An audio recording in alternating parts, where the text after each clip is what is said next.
రైతు భరోసా డబ్బుల కోసం ఎదురు చూస్తున్న లక్షలాది మంది రైతులకు రేవంత్ సర్కార్ గుడ్ న్యూస్ చెప్పింది. 9 రోజుల్లో 9,000 కోట్ల రైతు భరోసా నిధులు రైతుల ఖాతాల్లో జమ చేస్తామని సీఎం ప్రకటించగా ఇప్పుడు ఆ ప్రక్రియ చివరి దశకు చేరుకుంది.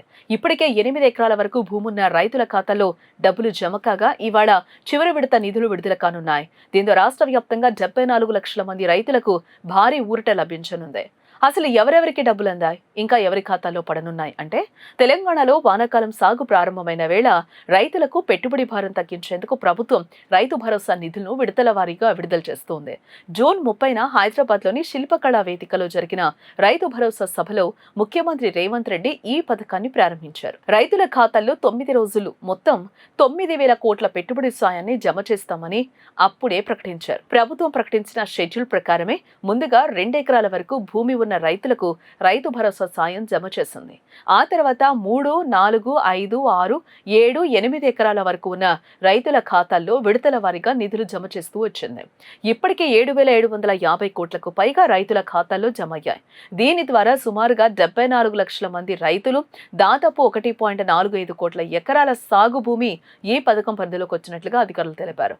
ఇక చివరి విడతగా ఖమ్మం జిల్లా చింతకాని మండలం జగన్నాథపురంలో నిర్వహించే రైతు ఆశీర్వాద సభలో ముఖ్యమంత్రి మరో విడత నిధులను విడుదల చేయనున్నారు. ఈ విడతతో మొత్తం రైతు భరోసా పంపిణీ దాదాపుగా 9,000 కోట్లకు చేరనుంది. అయితే ఇక్కడితో ప్రక్రియ పూర్తిగా ముగిసిపోదని అధికారులు చెబుతూ ఉన్నారు. కొత్తగా భూముల నమోదు పూర్తయిన రైతులు, సాంకేతిక కారణాలతో డబ్బులు జమ కాకపోయిన వారి వివరాలను పరిశీలించి వారికి కూడా తర్వాత విడతల్లో రైతు భరోసా సాయం అందజేస్తామని స్పష్టం చేస్తున్నారు. ఈసారి రైతు భరోసా విడుదల రైతులకు కీలక సమయంలో అందుతోంది. రాష్ట్రంలోని అనేక ప్రాంతాల వర్షాలు ఆలస్యంగా కురవడం, విత్తనాలు, ఎరువులు, కూలీల ఖర్చులు పెరగటం వల్ల రైతులు పెట్టుబడుల కోసం ఇబ్బందులు పడుతూ ఉన్నారు. అలాంటి సమయంలో రైతు భరోసా నిధులు కొంత ఊరటనిస్తాయని కూడా రైతులు భావిస్తూ ఉన్నారు. వ్యవసాయ శాఖ కూడా రైతులకు సూచనలు చేస్తోంది.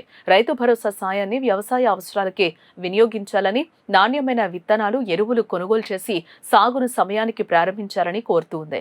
మరోవైపు రైతు సంఘాలు మాత్రం రైతు భరోసా సాయం సమయానికి అందించడం సానుకూలమే అయినప్పటికీ పెరిగిన సాగు ఖర్చులకు అనుగుణంగా పెట్టుబడి సాయాన్ని భవిష్యత్తులో మరింత పెంచాల్సిన అవసరం ఉందని అభిప్రాయపడుతూ ఉన్నాయి. మొత్తానికి తెలంగాణ రైతులు ఎంతో ఆసక్తిగా ఎదురుచూసిన రైతు భరోసా పంపిణీ చివరి దశకు చేరుకుంది. ప్రభుత్వం ప్రకటించినట్లుగానే దాదాపుగా 9,000 కోట్ల పెట్టుబడి సాయం రైతుల ఖాతాలోకి చేరుతూ ఉండడంతో వానాకాలం సాగుకు ఇది కీలక ఊరటగా మారనుంది. ఇప్పుడు రైతులందరి దృష్టి మంచి వర్షాలు కురిసి పంటలు సమృద్ధిగా పండాలనే ఆశపైనే ఉంది.